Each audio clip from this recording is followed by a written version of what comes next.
Good evening, class, and welcome to another riveting edition of Miss Calderon's podcast. Tonight, I'm going to go over an introduction to modern literature since that's the next unit that we're starting. So, a little bit of the background is that the modernist period was from roughly the late 19th, early 20th century, so between 1960s to the 1950s, 60s, most people say. Emphasis on pushing aside previous norms of writing or stylistic techniques. So that means that stuff like iambic pentameter from Shakespeare, a lot more stylistic, very narrowed perceptions of what art and what poetry or what literature is, was kind of tossed aside. Some aspects of modernism, especially the literature and poetry, was that it is very introspective. This is meaning very self-analyzing, so again, self-aware. A lot of the artists were looking inward to try and outwardly express what they were feeling. So part of this exploration was the exploration particularly of human nature. So even the darker sides of that. So these artists were trying to explore everything that made us human, kind of made us tick. And they're trying to express this through their art, through their words. The modernist catchphrase, which is really important, is make it new.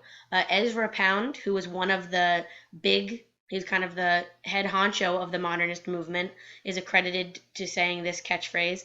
And basically, it really encompasses the whole modernist movement. They wanted to make it new, break away from the norm, make it different, make it interesting. So these are some faces that maybe you won't recognize, but names you hopefully will if you follow my cursor. Emily Dickinson is who my cursor is hovering over right now. We should know her based on her seemingly random uses of dashes and uppercase letters. So this little lady was obviously trying to make it new.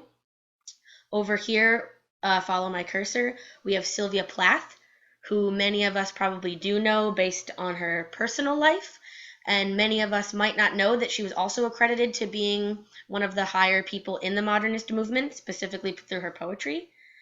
Here we have T.S. Eliot. I wanted to add a man to the mix since I feel like a lot of women, besides Ezra Pound, are most noted in the modernist movement.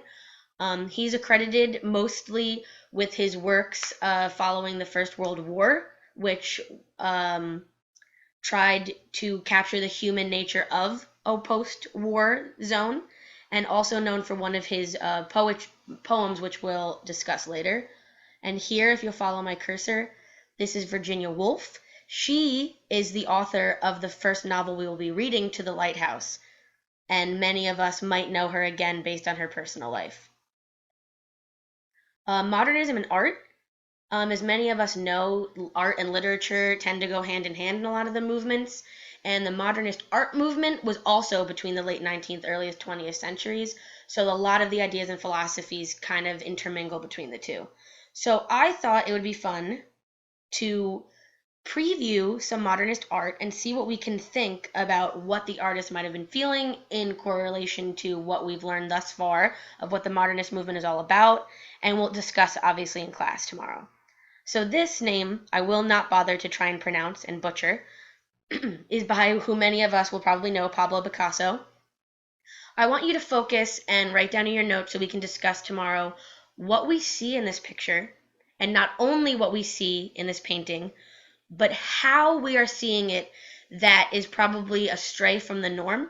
I want you to pay attention to the lines, the forms of movement, the faces, if you can make them out and follow my cursor, and how the line work is straying from the norm or what we would normally see in art, and how this makes it modern. And then we can use these ideas to then move on over when we go over the literature to see how they were making it new and making words different and have different expressions. So we're going to focus on this for a few more seconds. Next, we have The Scream. I think this is one that many of us will be aware of, by Edvard Munch. Again, I want you to focus on the movement, especially the lines in this one, the line work of the brush strokes.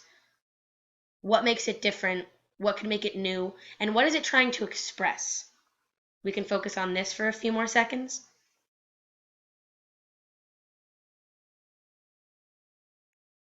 Okay, and now I think that it's nice to have a little taste before we meet for next session tomorrow. And here's a little taste. These are 3 quotes of the modernist movement. 3 of the head honchos that we discussed. If you'll follow my cursor, this quote is from T.S. Eliot. This is from his poem that he is mostly noted for his fame. It is called The Love Song of J. Alfred Prufrock. Now again, I'd like you to notice what this quote might be saying and how it corresponds to what was previously discussed in terms of the emphasis on the modernist movement. Over here, if you follow my cursor, we have a quote from Virginia Woolf, and this is actually a sneak peek of To the Lighthouse, which is, again, like I said, what the first novel we'll be starting in our unit. Again, I'd like you guys to focus on what makes this modern from what you know about it. What is she trying to express in this quote? Or what is she contemplating? Same for T.S. Eliot.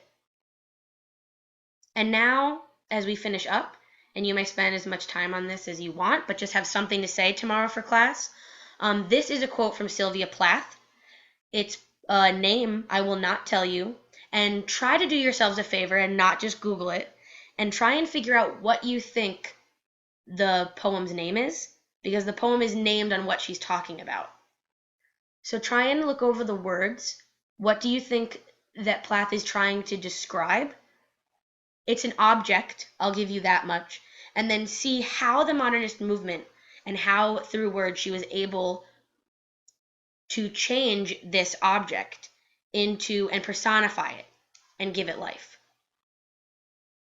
And that's great. I hope that you're stoked to start the modernist movement tomorrow.